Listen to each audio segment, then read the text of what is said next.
99 overall, Tim Tebow is your Mission Mutt Part 2 Renegade Champion, opposite of Night Train Lane being that set reward. This is the only Mission Mutt Part 2 reveal we got today. The rest of the cards are dropping tomorrow morning in Mutt, but also being revealed on Good Morning Madden.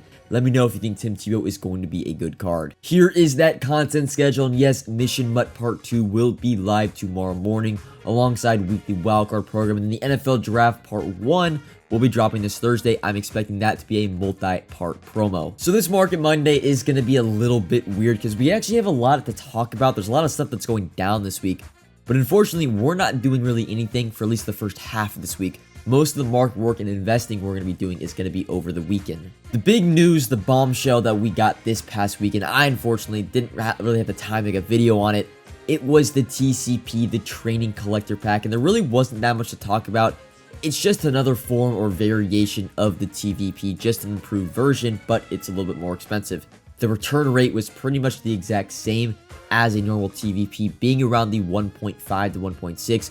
You can pull a plethora of different players, including 99 overall Ring of Honors, 99 overall Darius Slay, randomly 95 overall Combine guys, and 96, 97 Ultimate Legends. A very interesting pack. The only problem is when the community sees a new reroll, a new shiny training variety pack, training is going to go to the moon. I mean, training went insane this past Saturday. 98 overalls were up to like 550, 600k. At least Saturday morning. The prices have come down a little bit. 96 overall Saturday morning, we're going for 300k. They're 275 right now. But you can see it's like, great, a new training variety pack has come out. It might be some fun, but the problem is the training market gets so expensive because the community just, I don't know, is fiending over a reroll that it doesn't even become close to worth it. Like if training stayed the same, then, you know, you could buy training at 1.8, 1.9 at these high overalls and roll, get back 1.5, eventually, you know, hit the big 99 overall and, you know, make profit or break even. But the problem is when training goes up to 2, 3, 2, 4 and the pack is only returning 1.5, it's like the pack is going to feel really, really bad.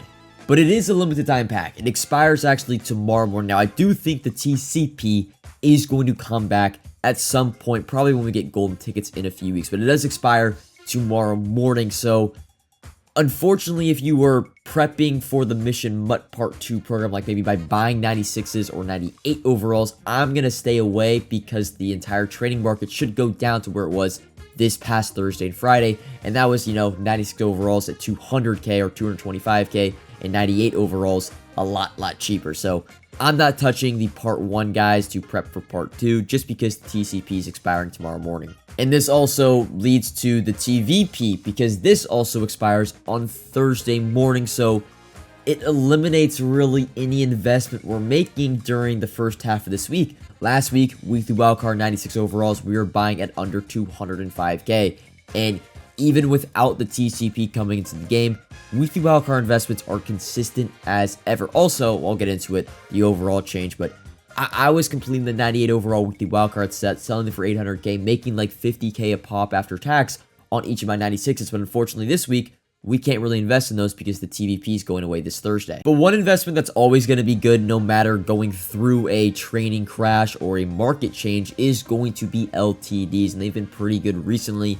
I still am not really going in investing in LTDs because I don't know, they're so inconsistent. You really have to choose the right LTD to invest in. Justin Simmons, for example, really good. 99 overall free safety. He was 625, 650k, got all the way up to 800k this past weekend. So, you know, pick and choose your LTDs if they're 99 overalls, and they can be pretty good investments. What I mentioned earlier, though, with the overall changes, this Thursday when the TVP goes away and we are getting the draft content, we are going to be getting an overall boost and an odds boost across all standard packs. I don't know how game days are going to work because they just got put in, so I would expect them to stay in the game, but we should get an odds boost across all standard packs as well as an overall boost. I'm expecting 99 champions across the board for the draft promo. No more 98s. I also expect the heroes to be 97 overall, so that is another thing to look forward to later on this week. And then if you have any questions, because I know there are going to be some questions, should I sell my team going in? Because we normally talk about, right, when the TVP goes away, maybe you should sell your team.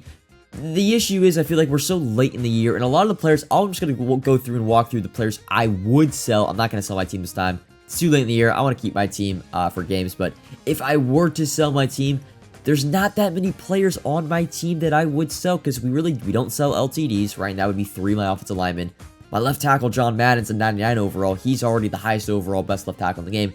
Not going to sell him. The only players I would really be looking to sell would be like 98 overall players that are Ultimate Legend, not LTDs. So like John Runyon and Vernon Davis I would sell, but I really just have to sell those before Saturday when the new Ultimate Legend packs get refreshed for new odds. Even like Kyle Juszczyk as a cheaper 98 overall, he's a fullback. When are we ever going to get a fullback in the game? We get one every month, so like I wouldn't sell him. So offensively, and of course Calvin, Randy Moss, Barry Sanders, they're still 99, CeeDee Lamb and LTD.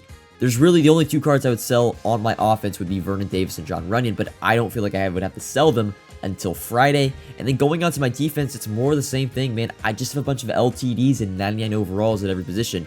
Again, the only players I probably would recommend selling if you do want to, I'd say maybe Haloti Ngata, 97 overall, Antonio Cromartie, 98 overall, but everyone else on my team, maybe Patrick Willis, he's not an LTD, but everyone else is either a 99 overall or an LTD. If you do want to sell your team, I would more focus on training discard players being 96 overalls, 97 overalls that are only really bought for training. And if you do want to sell them today. It's kind of a little bit too late, but sell them today while training is inflated because of the TCP. Don't wait for that pack to go away because training is going to kind of do too many waterfall drops basically throughout the remainder of this week. But yeah, nothing really to do. I'm not doing anything till at least Thursday, and then we'll see if the TVP is coming back, if the TCP is coming back. There's going to be probably a window to buy some training later on this week, but again, we don't know that until Thursday. Hopefully, Mission Mud Part 2 is a great promo. We got some great champion 98 overalls because the last 98s, they got to be good if they want to be added to my team later on this week. That's all for Market Monday. Comment any questions, like if you enjoyed, subscribe if you are new, and until next time, peace.